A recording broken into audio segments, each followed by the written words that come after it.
You are my sunshine, my only sunshine. You make me happy when skies are gray. You'll never know, dear, how much I love you till you take my sunshine away. The other night, dear, while I was sleeping, I dreamt I held you in my arms. When I awoke, dear, I was mistaken. So I held my head and I cried, you are my sunshine, my only sunshine. You make me happy when skies are gray.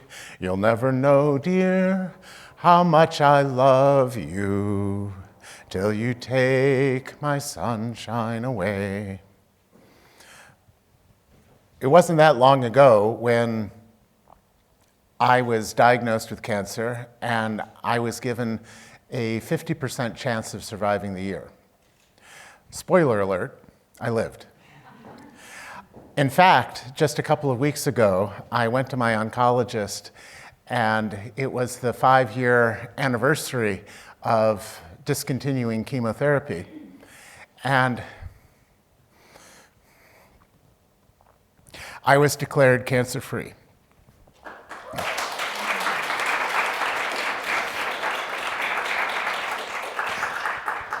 I don't say that out loud very often, so when I do, it's a little bit hard. Are any of us actually cancer-free? No. It is a marker in the course of treatment where statistically you are less likely to have a recurrence, but there's no real scientific evidence to say you are actually cancer-free. It is a story that we tell patients willingly and consciously to relieve them of the burden of the disease. We incorporate the arts and storytelling into our work without even realizing it. Let me give another example. As you may have noticed, I'm visually impaired. And when I was on chemotherapy and I began to grapple with my loss of sight, I looked at the indication of the chemotherapy, and I saw as some of the side effects of the chemotherapy neuropathy. And I thought, well, I have terminal glaucoma. It's the degeneration of my optic nerve. And then I thought to myself, well, if neuropathy is a side effect of the chemotherapy, and my blindness is the price that I have to pay for being with you here today, that's a price I'm willing to pay. Our species evolved from our scavenger ancestors, and when we looked out into nature and we're searching for food or signs of threat, our ocular instrument takes in so much information that one of the purposes of the visual cortex, which represents 1/5 of the brain's capacity, is to weed out the excess information, because we're overloaded with sensory input, to try and find faint patterns in order to navigate the world. And most of the time, those patterns are wrong. That's why we need the scientific method, so that we literally can't trust what we see most of the time. We need to rigorously look at the evidence to see if the pattern that we're seeing is actually meriting a response that this is truth or not. And all of us are susceptible to it. Having said that, the way our brains are wired is through this pattern recognition. What we accept emotionally as the truth is different than what we logically understand. It's a different part of the brain. And we have to, as arts and health professionals, make the distinction between objective scientific proof and what we believe to be true based on our neurology and our evolutionary wiring. And in fact, that process of sense-making, of grappling with the world, is part of what makes us human. It's part of our definition of health. It's what comforts us. It's what makes it real, what makes it understandable. And the more we can marry the two and understand it, the healthier we are. Storytelling is a huge part of the cancer experience. I don't know about the rest of you, but for me, one of the things that was most difficult in my cancer journey was being told a different kind of narrative, was being told that I was a hero, that I was brave, that I would fight this thing. And it was this battle metaphor that I was very uncomfortable with, that somehow I was fighting this disease as if it were some external threat. And if that were a communicable disease, a virus or a bacteria, I could almost understand the metaphor. But with cancer, it's something that grows within you. So am I fighting myself? And in my journey, as I got to know so many other people who were managing the same disease and condition, I began to think about the ones that passed away. And were they less courageous? Did they fight less hard? And the whole battle metaphor, I think, puts an unnecessary, unintentional psychic burden on the person living with cancer, because if you should fail and die, does that mean you failed?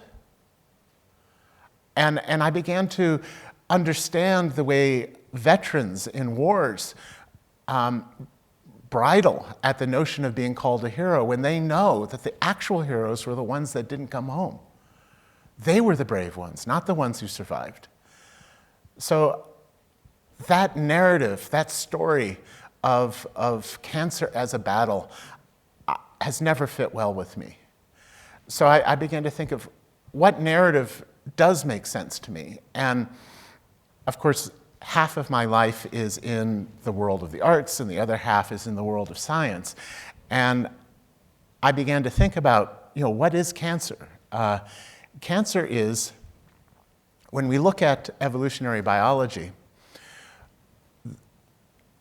our cells are mutating all the time from radioactivity, from just natural occurrence, randomness, whatever. And most of the time, the mutation of our cells has a null effect. There's no particular good thing or bad thing that results from it. And most of the time, if there is an effect, if it's a positive effect, then the process of natural selection could, over the millennia, actually evolve us into the beings that we are today. But that happens very rarely. And what's more frequent is that it's actually a negative effect, and that can be cancer.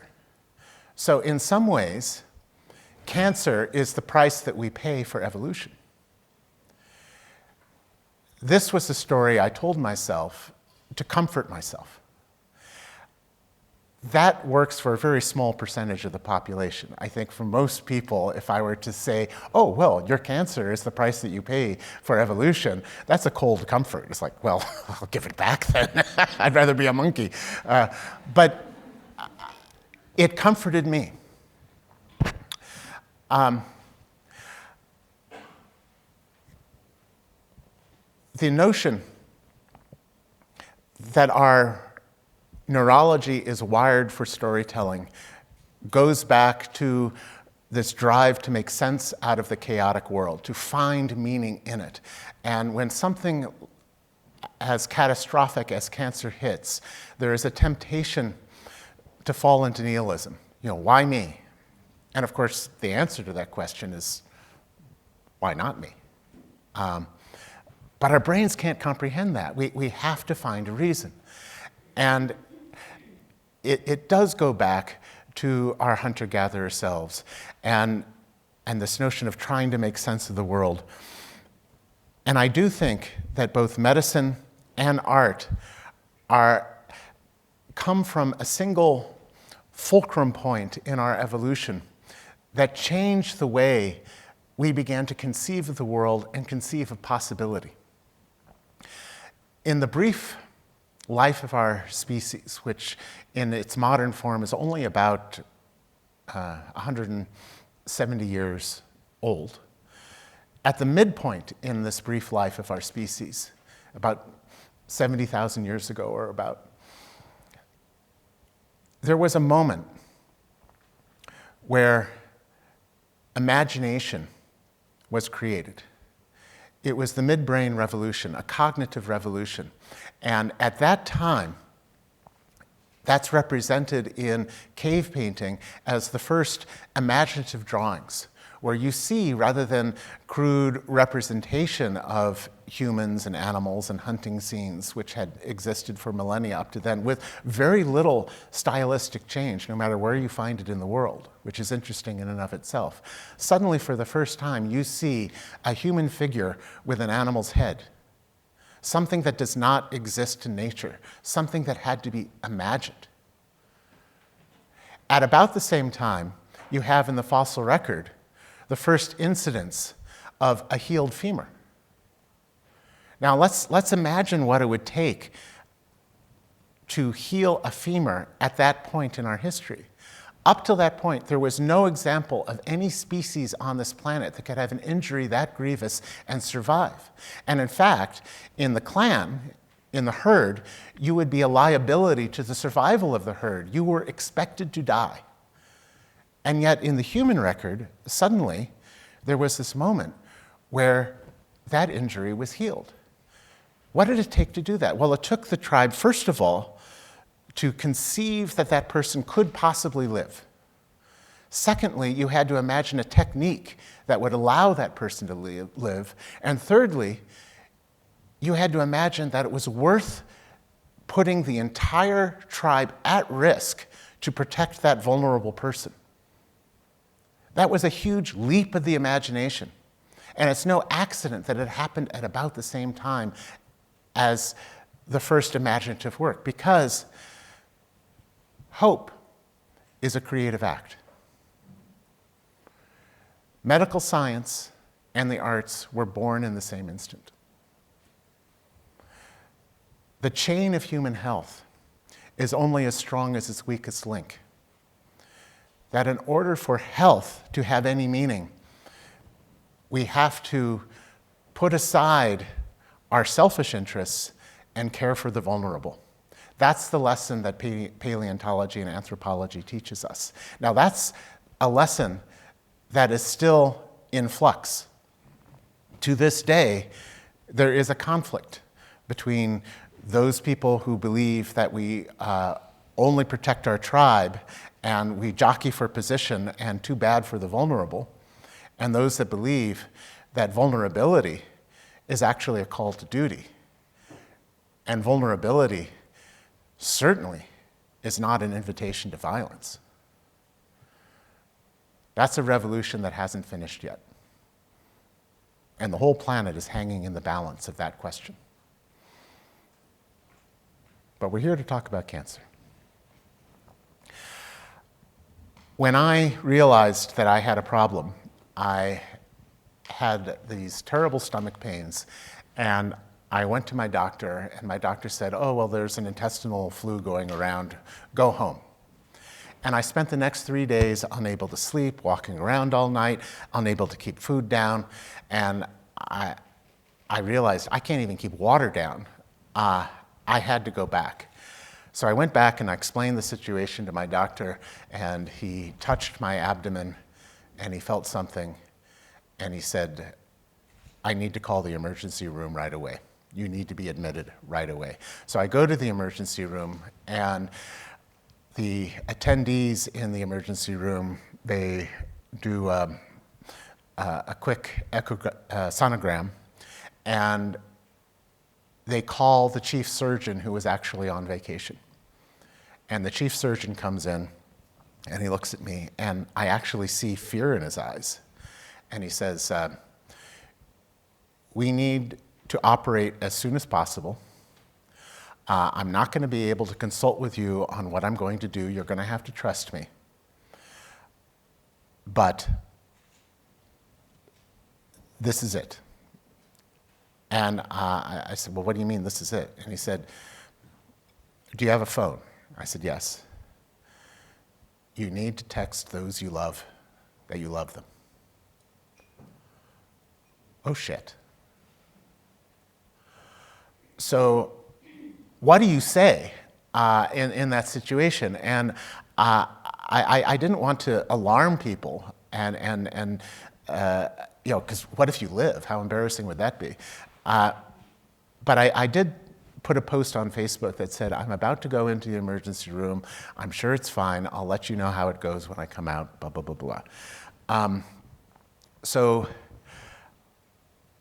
I go into the anesthesia, and when I woke up, and I felt like this human fishbowl. It was like every available nozzle and orifice was connected to some tube, and I was groggy. And when the surgeon came in and began to explain to me what was going on, I couldn't understand what he was saying. It was like blah blah blah blah blah blah blah, and I had this sensation of actually floating above the room, that I wasn't inside my body, and it felt like my body was not a safe place to inhabit. Looking back on it, I know what this was. This was disassociation, and it happens with many forms of trauma. It can happen with illness. It can happen with a physical accident. It can happen when you've been the victim of violence, where your body does not feel safe and your spirit flees. And it wasn't until the doctor, who I couldn't understand what he was saying, put his hands on my shoulder, and I felt the warmth of his body through his palm onto my shoulder, which acted almost like a tether to coax my spirit back into my body as a safe place. But it wasn't complete. I felt like I had my foot on both sides of the door, and I would look out the window and see a tree and think, there's a sign of life. That's something that I can hold on to. I would look at a painting on the wall and focus on that, and that also was a tether. And as I slowly began to recover from this operation and began to realize the severity of what had happened, nobody had given me a diagnosis yet. I began to see people, deceased people from my family. There was my great-grandfather who emigrated from Romania, and I saw him sitting in a chair in the corner reading his newspaper in Yiddish. He was in the tenement in the Lower East Side where his family lived. And I could see him behind this Yiddish paper, unemployed, living in the Lower East Side of New York, dreaming of going back to his home in Romania, unaware of the colon cancer that was growing inside him that would eventually kill him and that I inherited. I saw over here my uncle, who died of leukemia. And I was 6 years old, and he was telling me jokes that I, in turn, have told to my son, and that somehow his sense of humor has remained. It was passed down from generation to generation. I saw over here my grandmother, who died of brain tumors, of brain cancer. And she was a landscape architect, and I remember when I was 8 years old, being in her Chicago apartment at Christmas. And she was a botanist. She loved everything that had to do with the biology of plants and flowers and the aesthetic arrangement of them in a landscape as part of making an urban environment livable. And yet, in her blanket, smelling of 70s era chemotherapy,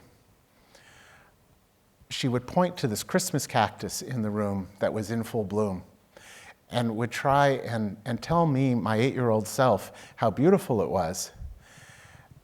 And because of the tumor pressing on the vocabulary center of her brain, she couldn't name the plant. She could describe photosynthesis, she could describe what it was, but she couldn't recall the word plant. And I remember in her bathroom seeing the wig stands and seeing all the different wigs that she had to wear and realizing that she didn't have any hair.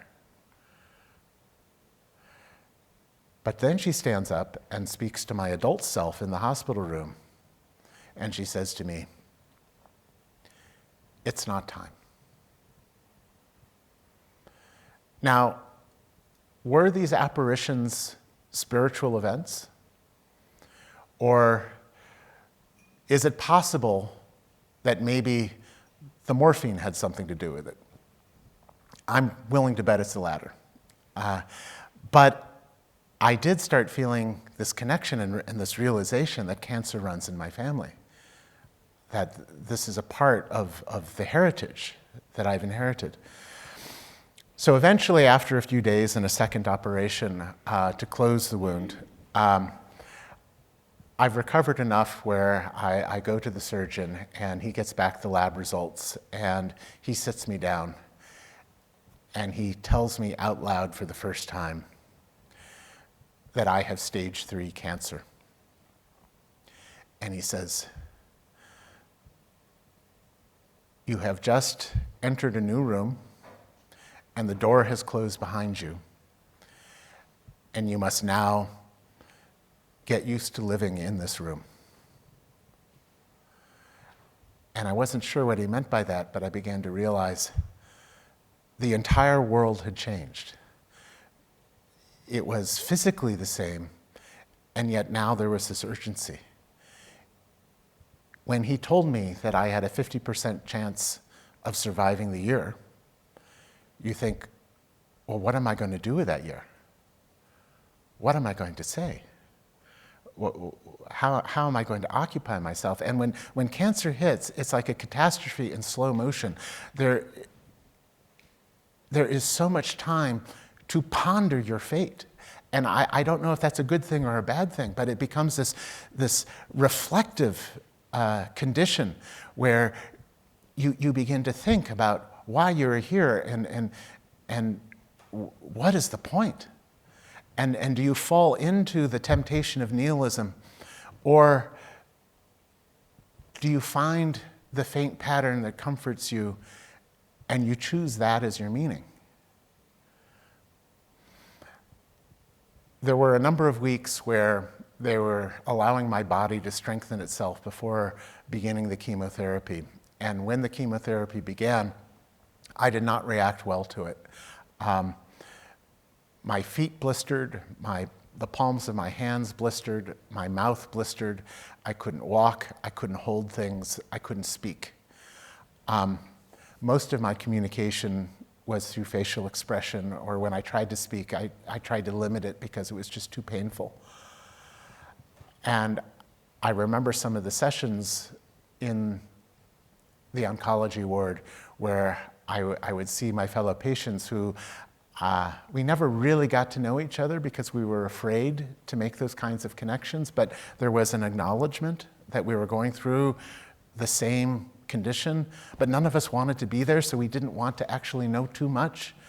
And there was this one woman who I found out very little about her except that she was a professional skier, Swiss woman, and I remember her leaning against the wall before having the tubes and the chemo go into her, how she would thoughtlessly, as she was sort of chatting with me, take her finger and touch the blonde curls of her hair to comfort herself thoughtlessly. And then a number of months later, I saw her in her hospital gown. She had lost most of her body fat. Her skin kind of hung like a hanger on her frame. And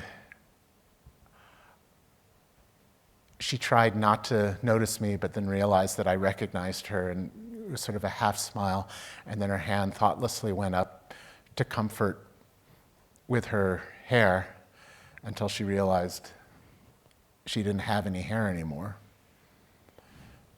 and her hand dropped in resignation. And that was the last time I saw her. I remember seeing the children with childhood leukemia and the clowns that would come in and interact with them. And it was always sort of a marvelous thing when the clowns would connect with the child, and the child at first wouldn't be sure how to respond, and then there would be this moment of connection where it was okay to laugh, and it would just come down like this rain on the desert, and almost like spring flowers erupting out of this barren wasteland. And inevitably, the mother would start crying because they hadn't heard the child laugh in so long. And then the clown would take this red wig and pull it off, and there'd be this bald skin cap underneath, and they would sort of say, "You and me, we're in it together." And I went up to one child and asked, "So why do you like the clown so much? You seem to really enjoy yourself." And the child said, "Because the clown understands me." And there's something about the act of clowning too, where it's the language of dissociation, where your body is not entirely in your own control. There's this other logic in this crazy world, and you accept that, and you go with that, and you break out of this logical world that has failed you, and you accept the absurdity of it. And that has a healing notion. Even the notion of humor itself. There was an interesting article a few weeks ago looking at primate behavior and how primates, when there's a threat, will send out a call to put the clan on alert. And the cortisol levels go up, the adrenaline goes up to either meet the threat or to run away from it. And if it was a misunderstanding, then there's a second call that goes out that's like this high-pitched chirping sound. That immediately signals the all clear notice to the clan, and the cortisol levels and the adrenaline levels immediately drop, and they repeat that sound back. And they think that was the origin of laughter. And some of the primates, in order to get that pleasurable feeling of that release, which is then followed by the oxytocin, which creates that bonding that happens in that moment, will recreate false threats in order just to get that biochemical reaction. And that might have been the first comedian. That humor has a very real healing power. When I was finally released from the hospital, and I went back to my Facebook page, and I saw all the hundreds and hundreds of responses saying, "Chris, what happened? What's going on? Tell us." I was like, oh God, I owe you people an explanation. And I started to let them know what that journey was as I was experiencing it, because I didn't know. I didn't know what I was going to face. And what evolved over time was almost this running blog of my cancer journey. And many of my friends found it helpful enough that when they knew someone who had cancer, they referred them to me. And we created this private conversation of just people living with cancer. And it became this forum where we could share things that we couldn't necessarily share with our loved ones because we didn't want to make them afraid or traumatize them, but we could with each other because we understood. When I was finally released from the hospital, the first thing I did, it was a spring day just after Easter, I lied down on my lawn with my tulips that I was afraid I was going to miss, but were in full bloom. And I just felt the earth on my back, and the sun hit my skin. And I just, at a fundamental level, simply tried to connect back to the earth, to the living things around me, to the sun itself, and felt, whatever happens, I can face this. I also found that being at home on sick leave was driving me crazy. I became morbidly obsessed with my demise. I became anxious, and I hated it. I wanted activity. I didn't want to just sit in the corner and feel sorry for myself and wait for my death. I had to do something. So what I ended up doing was I wrote a play actually on the AIDS epidemic. When I went to the American Academy of Dramatic Arts, some of my first professional work afterwards was in the gay theater in New York. And it just so happens it was the height of the AIDS epidemic. I didn't know at the time it was a gig. And I found myself on the front lines in this moment where the gay theater was emerging from the clubs and the basements into off-Broadway and eventually Broadway as a sign of social activism. Of saying, we are here, hear us, there is a disaster happening, you need to come, and we'll force you to listen. And I was a part of that unintentionally. And so looking back on it, I realized that I was on the front lines of an epidemic. So I wrote this play, and we got it produced in New York. And what I found was that when I was on stage working with the actors, I had this profound sense of well-being. I could walk, I could hold things, I could speak eloquently. It was as if the chemotherapy had disappeared for that period of rehearsal and performance. And when I got home, of course, I would take off my shoes and my socks would be soaked in blood. I couldn't speak anymore. It was only temporary.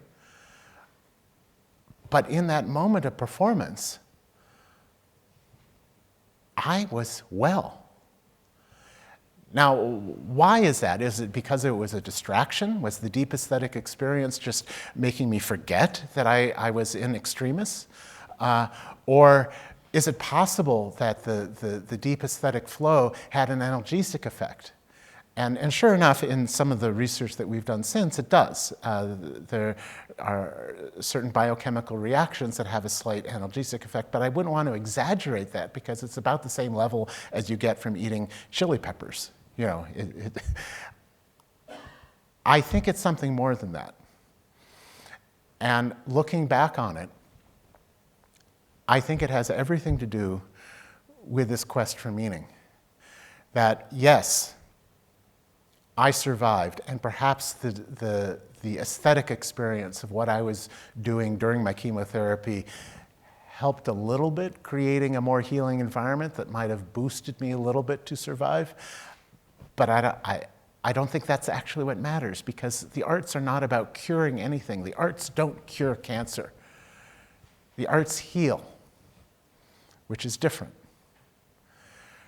That even if I had passed,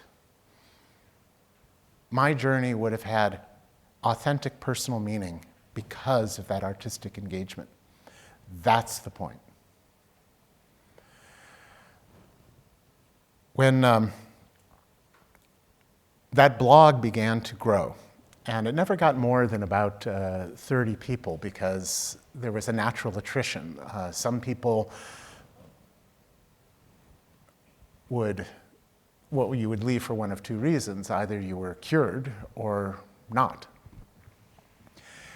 And there was one woman who I remember quite well. Her name was Kate, and she was from San Diego. And one of the reasons why we connected was that there were certain similarities in our story. We both had two sons. She also had colon cancer, but hers was stage 4.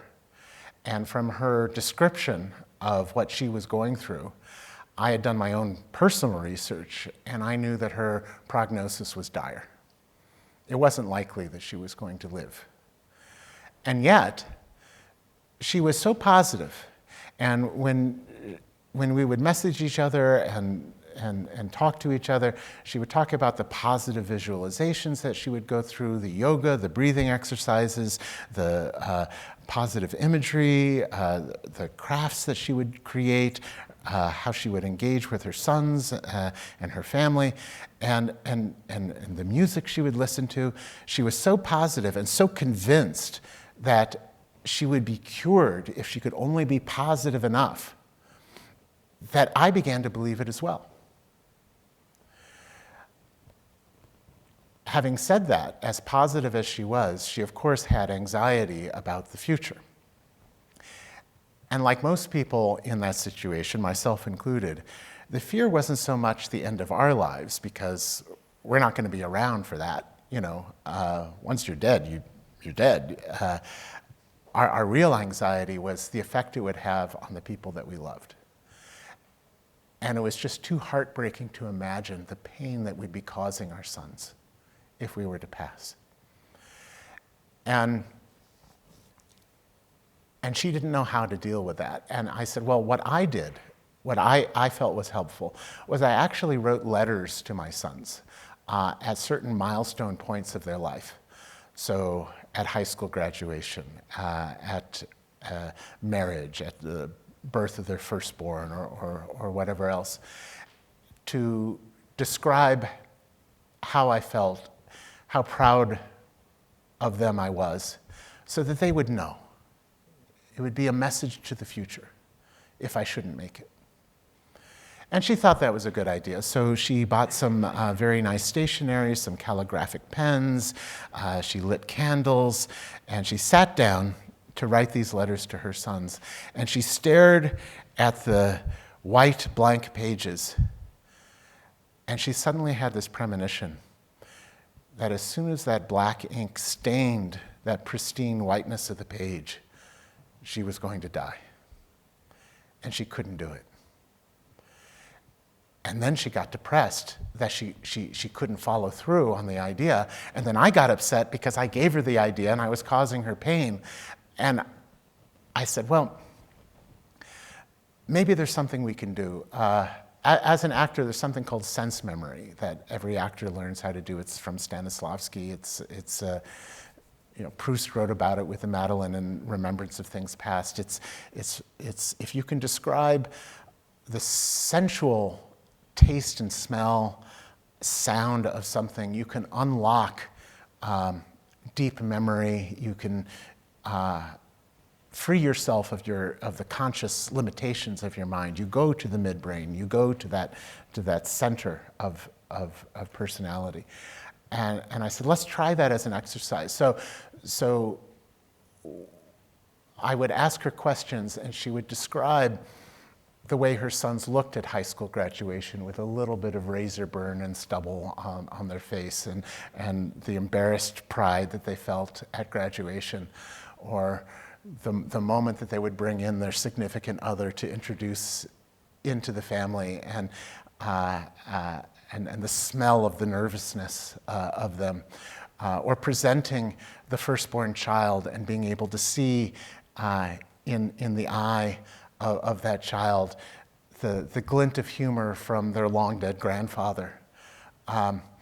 Or even as they aged, looking at her husband's face and seeing the eyes begin to develop the railroad tracks of age, but still glinting with humor as he told the same joke that he's been telling for 30 years, and it's still not funny. And we went through an entire life using this sensory connection.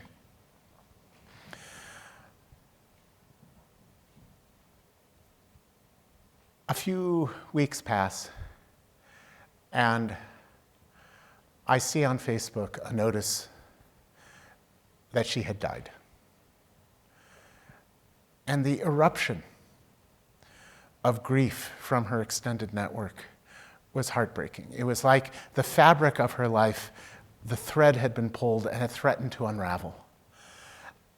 And there was nothing remarkable about this woman. She was not rich. She was not an entrepreneur. She never had a peer-reviewed article published. But she lived. A few days later, I reached out to her husband, and I introduced myself and I explained what my relationship with her was. And he said that he was aware of who I was and, of course, didn't know what we had discussed. That was her business, but knew what my role was. And I said, well, in her honor, I would like to offer you the same service. If there's anything that you want to say, I would be willing to be a sounding board. And he said that he'd think about that and get back to me. And sure enough, a few days later, he reached out and he said, Chris, I'd like to take you up on your offer. So we set up a Zoom, and he begins to talk. And what eventually emerges is that he too was so convinced by her positivity that, like her, he was absolutely certain that she was going to survive. So much so that when she entered the hospital for the final time, he didn't take any time off from work, and she died alone. And he said to me, what can you do about that? Nothing. There's nothing I can do about that. But then I had an idea. And I explained to him about the sense memory exercise that I had done with her. And I asked him, would you like me to do that with you? And so for the next few weeks, every few days, we actually lived detail by detail, moment by moment, this future life where I was the voice of his wife with her exact words, her exact cadence, living out as fully and emotionally as we could this life to its end.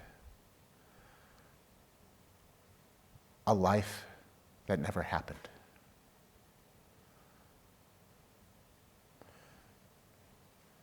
Do you feel it? There are 4 stages of empathy. The first is sympathy, where you have an intellectual understanding of what someone else is going through. You see someone on the street with their hat out, homeless, wanting money, and you put some coins in, but what you're really thinking is, thank God it's not me. Then there's empathy itself, which is mirror neurons, where you actually feel what the other person is feeling, but you don't do anything. The third stage is compassion. It comes from the Latin compassio. It means struggle together. That's what art is about. That's what healing is about. It's when someone else's condition is your condition. Their success is your success. Their failure is your failure. But there's a 4th stage, which I'm describing now. It's that moment when you can no longer tell where her story ends and yours begins. And that 4th stage has a name. We're coming to the end of our time together. And I'd like to leave you with one thought. We live in an age now where somehow we mistakenly have this notion that good fortune is a zero-sum equation. That when someone else benefits, it somehow takes away from our ability to benefit. When someone else suffers, that empowers us. It is a lie. And I think my countryman Thomas Jefferson expressed it best when he said, if I light my candle with yours, my light does not diminish, but together we make the room that much brighter. When you leave this room today, I ask you one thing. Light someone else's candle. Thank you.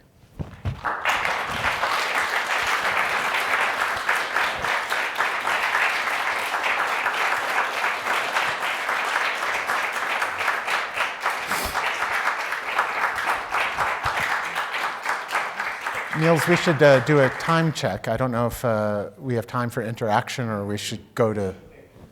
Yeah, I think we do have time for interaction, in fact. Okay. We've got about 10 minutes. Yeah, I tried to keep it within the allotted time, but So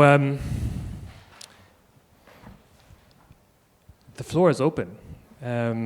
Anybody who wants to ask any questions or maybe share experiences or resonate with any of what Chris has said, feel free to. Or feel free to savor the silence. I do have a question myself that's burning inside me. I'll bill you later. No, you go. Did you tell us what that fourth word was? No, I didn't on purpose. Okay. Does anyone care to guess? Sometimes there's a power in not naming something.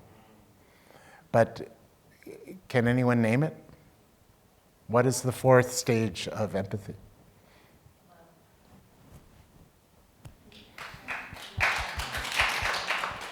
And I find that word has been so cheapened by overuse that there's a power in not saying it sometimes.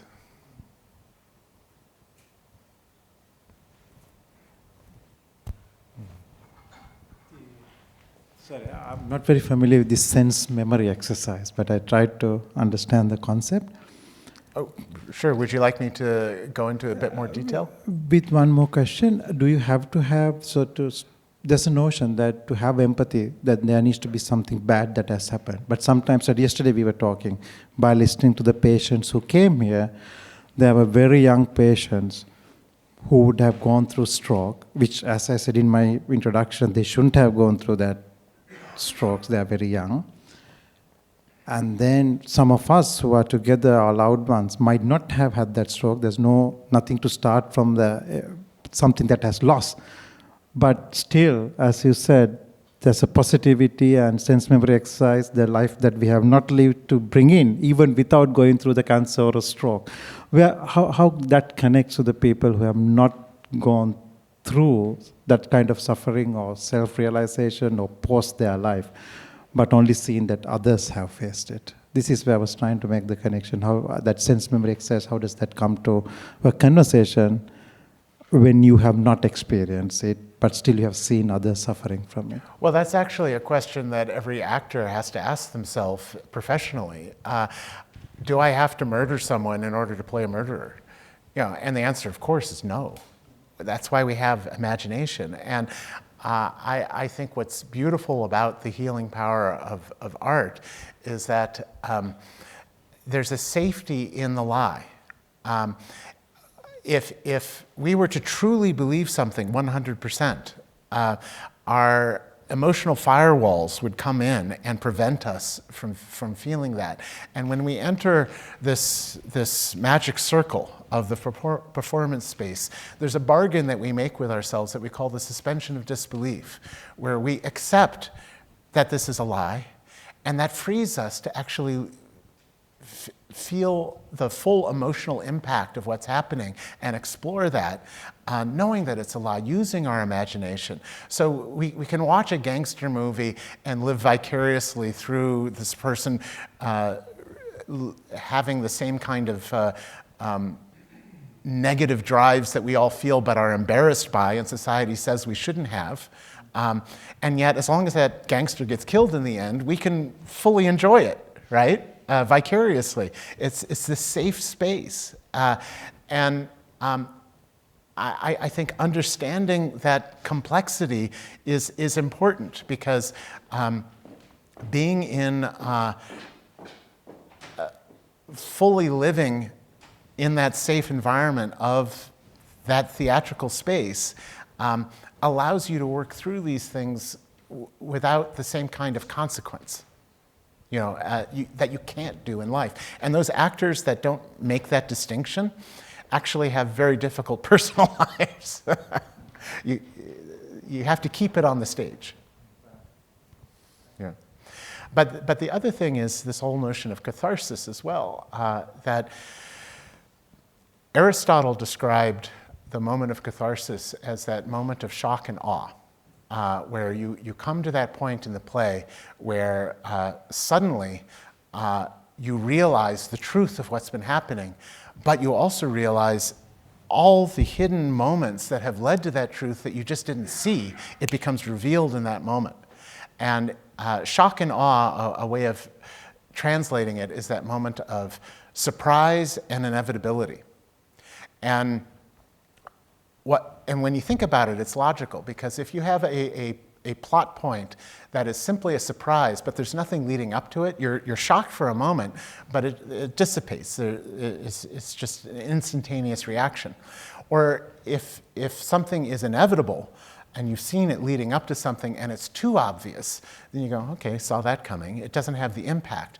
But when you have both, it's actually a neurological contradiction, because it is both a surprise, but it is also something, oh my God, it was right there in front of me. And like any contradiction, it actually creates this neurological vacuum, because it's a contradiction. It's like a Zen koan. And nature, abhorring a vacuum, will fill that space with a new neural pathway. That is the learning moment. And evolution has rewarded us for that learning moment by giving us a shot of serotonin and that feeling of awe that comes even in a tragedy, right? But it's not just in tragedy that it works. It's every punchline of a joke. It's every rhyming couplet of a song lyric where there's a moment of shock and then, oh, it makes sense, all at the same time. I can give you an example. I can tell you the funniest joke ever told. Would you like to hear the funniest joke ever? The pressure's on. So, well, I should ask, are there any Christians in the audience? Because I don't want to offend anyone. No? Okay. It's good. There are a few? Okay.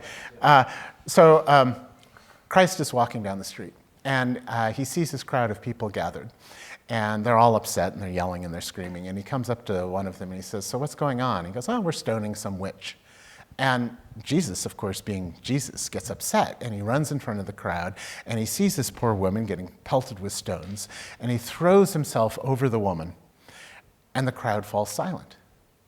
And he stands up, and he looks out over the multitude, and he says with a voice of authority, ye who is without sin, cast the first stone. And they're quiet. And way in the back, this little old lady grabs a rock and goes, wing, and hits Jesus right in the head. And, he gets dizzy, his vision clears, and he looks out and he sees the woman and he goes, Mom. Surprise, inevitability. It's a little cathartic moment. And it's not really a Jesus joke, it's more of a mother joke. But. Are there any other questions? Yes, please. Ray. Thank you very much for that presentation. It was devastatingly emotional and wonderfully enlightening and it was fantastic. I'm thinking of, forgive me for paraphrasing, I'm thinking of two things that you said. In the moment of performance, I was healed, and the arts don't cure cancer, they heal. I'm thinking of the implications of those statements and maybe why we're here, because partly we're here, I think, to try to understand cause and effect relationships between non-communicable diseases and arts interventions. So can writing reduce smoking? Can art interventions help our diet? But I'm sensing from what you're saying that it's more about creating opportunities for creative expression and allowing people to engage with meaningful, fulfilling artistic practices from which the healing will develop and emerge. And that is actually, again, forgive me for maybe I'm overstepping the mark, but to develop these cause and effect relationships is really difficult to say, can being in a theatre production help with your diet? It can be absolutely healing and life-changing and wonderful, but to look at these cause and effect relationships is very difficult. Exactly, and that's why I have trouble with even the phrase social prescribing. The fact that we even have to ask a doctor permission to do what should be natural and reflexive is kind of, maddening. But yeah, you've put your finger right on it. That my touchstone is a quote from Carl Jung, the Swiss psychologist, who said, "Loneliness is not the absence of people.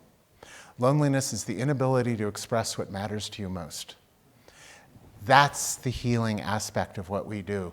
And in order to get funding, in order to get respect from the medical community, we sometimes falsely frame what we're doing as a log frame, as a linear cause and effect thing, where if you play music, your cortisol level goes down, and so your probability of developing heart disease lessens. Well, that may be a true statement, but it's also irrelevant.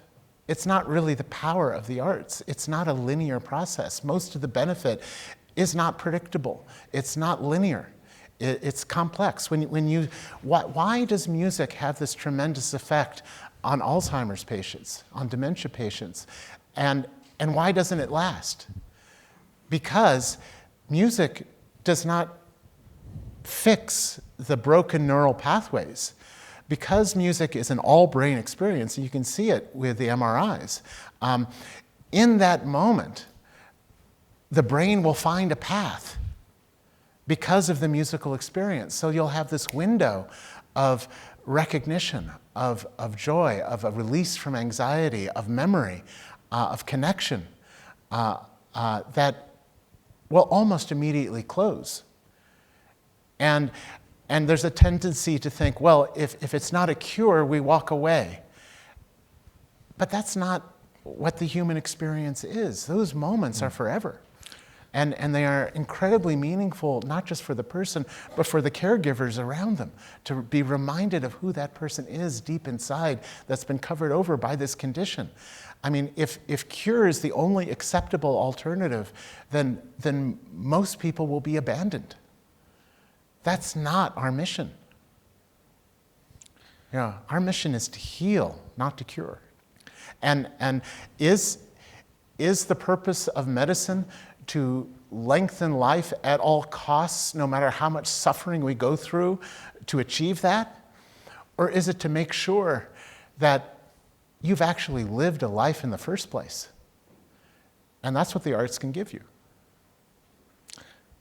Can I just want to kind of supplement that, because I fully agree with what you're saying, but I think this question of cure and healing and the question of which is embroiled in this question of what constitutes evidence as well, and how do we create links, direct links, causal links.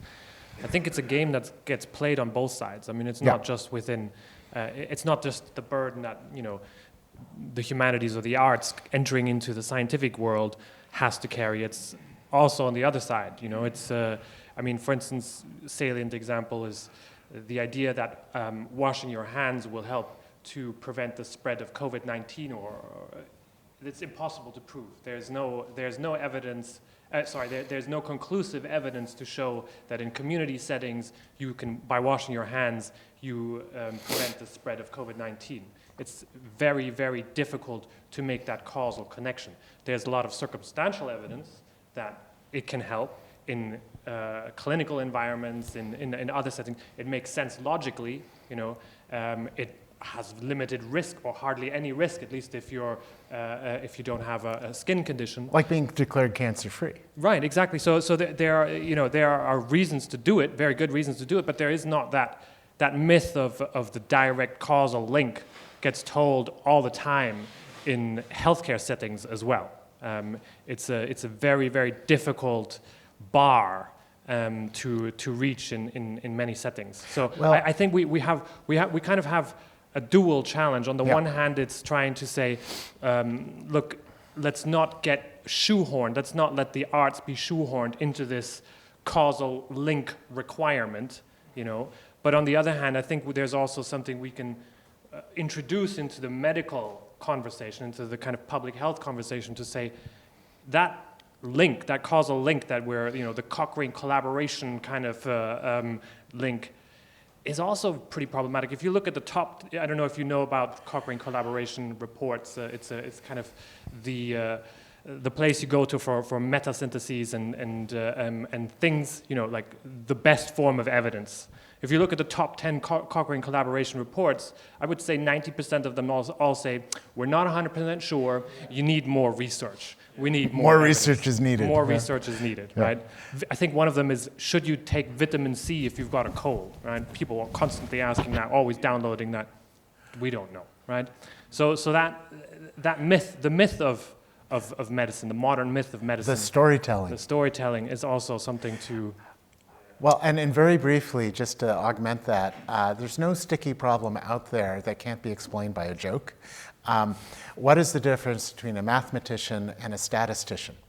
Well, the difference is, if you put a mathematician and a statistician in the room, and you have a cashier's check for $1 million at the other end of the room that they can just sort of go over and claim, and that's all they need to do. But the catch is, they can only walk across the room in 50% increments. The mathematician will say, I'll never make it, and leave the room. And the statistician will cross the room, pick up the check, and say, for all intents and purposes, I'm here.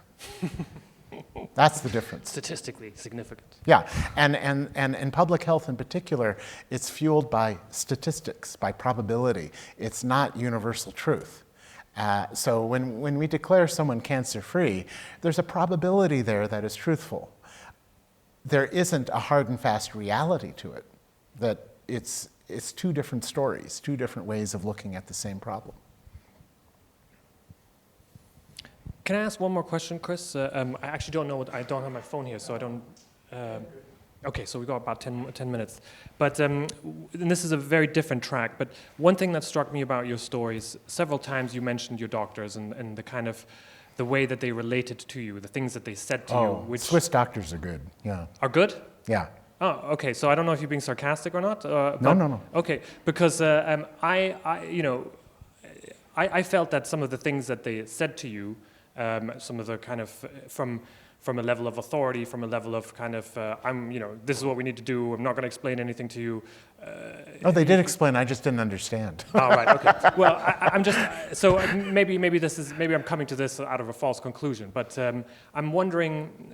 Often the arts also gets mentioned in relation to doctors and their ability to communicate, their ability to empathize, encouraging arts training or arts exposure to arts and culture in order to improve a doctor's ability to communicate with their patient and to empathize with their patient or understand their patient. Is that do you think that there's some value in that? Oh, absolutely. And in fact, I didn't go into detail, but when I was in the hospital, even the nurses, when they would come in and they would refill the IV bottle, they would explain to me what was in the bottle. They would show me what I was in control over. I became, and when there was one point where there was 3 doctors that came in looking at me, and they were asking me questions as a key informant in my own care. Instead of seeing me as just simply an object, I was a participant. And 2 of them were engaging with me and the 3rd wasn't. And at one point I asked, well, what does this person think? Because they weren't saying anything. And the other 2 looked around and said, who? And I realized I was hallucinating the 3rd one, but the morphine again.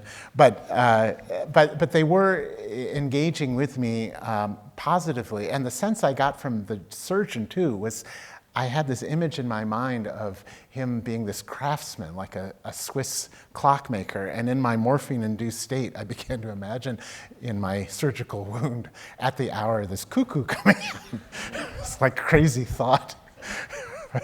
But yeah, I'll tell another brief story that has nothing to do with cancer. It was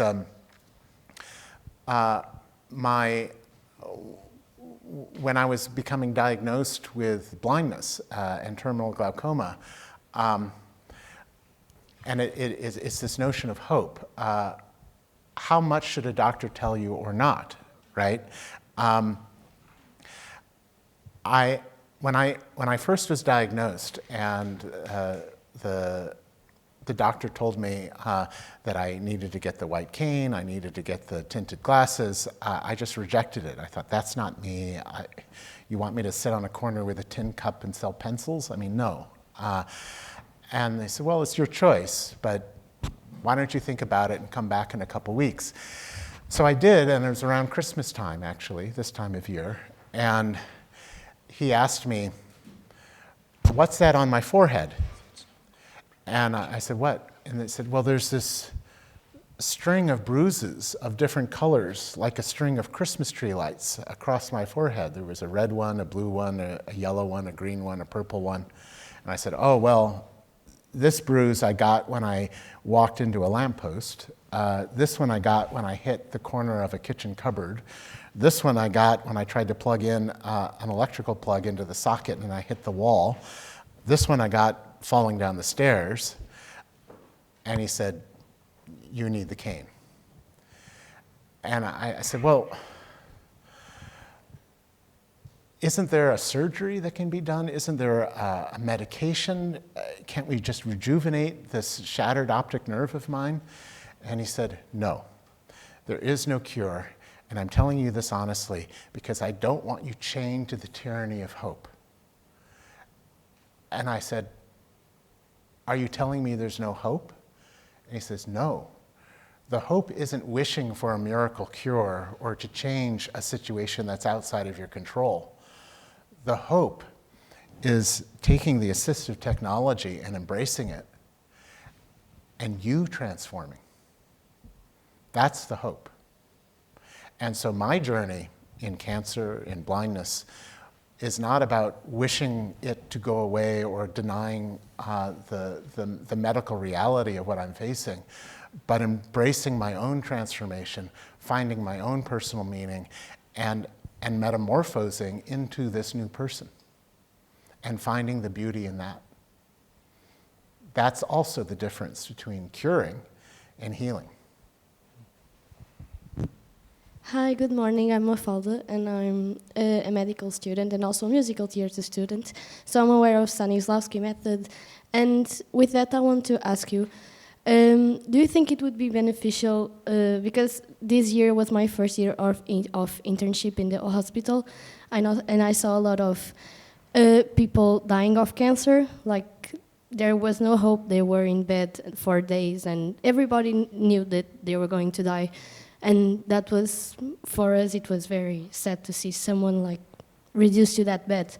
So I want to ask you if you would think it would be beneficial to have like a social program, like not a psychologist, but someone that would know the method and something like that to go to that person's bed every day and do that exercise with them. Do you think it would be beneficial or? Well, generally speaking, I think it's always beneficial to engage people and to give them the space, if they choose, to express themselves, whatever that means to them. But it's such a personal thing. Niels and I were recently in Paris for the launch of this Yazidi Cultural Archive project that we were involved in. And there was this one PhD student from Germany who was there, who had been working with some refugees. And she was a dance therapist. And these were Yazidi refugees from northern Iraq. And she came in with this solution of using movement and expression. And these women, particularly the older women, were so in the midst of their own grief for what they had lost in terms of their family members, in terms of their own identity, in terms of their culture, that the notion of dance, which to them in their culture was celebratory, seemed like an insult to that feeling of grief, that it was culturally actually irrelevant to their current situation. So this dance therapist had to abandon the notion of movement at that stage and find out, well, what is it in their tradition that spoke to that grief and could allow that journey to take place. And I think it was a key lesson that in arts therapy, we have this notion that we all have heard of meeting people where they are, and we should take that really seriously. We can never be a hammer looking for a nail. We have to first begin by listening to where people are, what is relevant to them, what gives them pleasure, what gives them comfort, and maybe they don't want to be comforted, but to find out where they are and take that journey with them, wherever it's going to lead.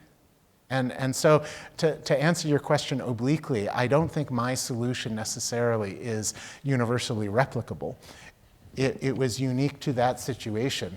And maybe there are elements of it that could be, but I wouldn't want to take that step unilaterally, not without research. It was really wonderful. Just I would have maybe a little bit big questions, but maybe I would have a little bit, quite broad questions. But you have an immense treasure of knowledge because you are working in Geneva. So basically, you spend for so many decades together with WHO. So my question would be that where do you see the leading example across the globe, in a way, at the policy level, which in art and health can be... At the policy level? At policy level, so I mean, either you can say regions, countries, but just based on your knowledge. So where do you see really the leading examples at policy levels? And the second question is also a bit broad, but you can prioritize, basically. So which are the most important factors which can be really helpful to scale up the art and health policy, just to promote effectively art and health connection at policy level?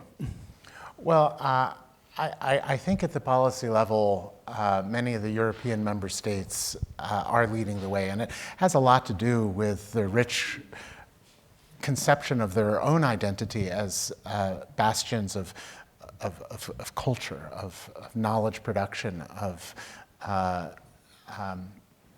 that it's cultural life is important as an aspect of well-being, not just as a generation of the creative economy.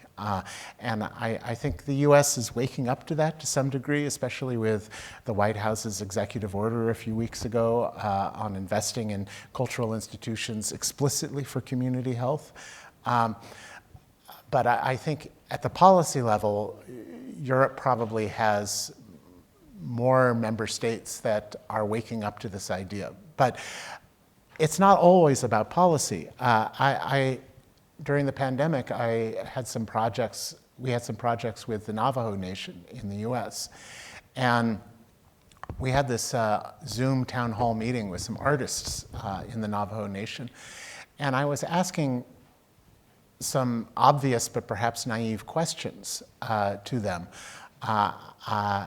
I asked, so what, how is COVID affecting your population, and what can we do to help? And there was this, I could feel this thorny resistance even to the question. And they said, well, we have the highest prevalency rate of COVID in North America on the Navajo Nation.